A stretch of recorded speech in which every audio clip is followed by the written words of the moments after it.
शिवाय नमस्ते. Hello YouTube family, कविता वाले चॅनलमध्ये तुमचं सर्वांचं खूप खूप स्वागत आहे.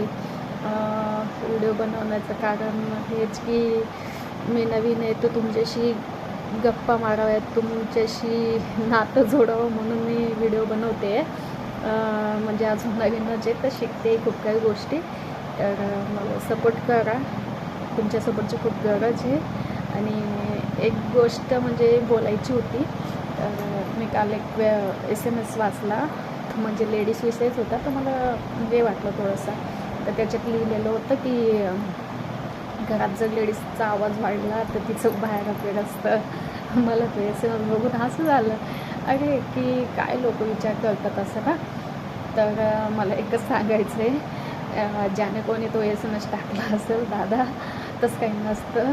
एखाद्या लेडीजला खूप सासरची मंडळी म्हणा, सासरचे लोक खूप त्रास देतात ना, जेव्हा तिच्या ती प्रतिकारशक्ती कमी होऊन जाते ना, ती सहन करण्याची, तेव्हा तिचा आवाज वाढतो.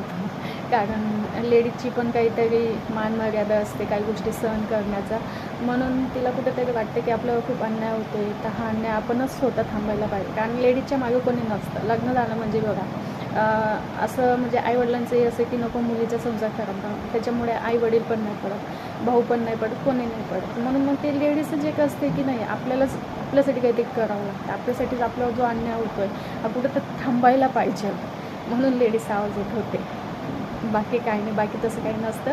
सगळ्या लेडीज सारख्या नसतात. आणि कुठलीही लेडीज असो, किती असो, काही असो, तिची इज्जत रस्त्यावर टाकलेली नसतो. भावांनो, प्लीज सपोर्ट करा. व्हिडिओ आवडला असेल तर बाय.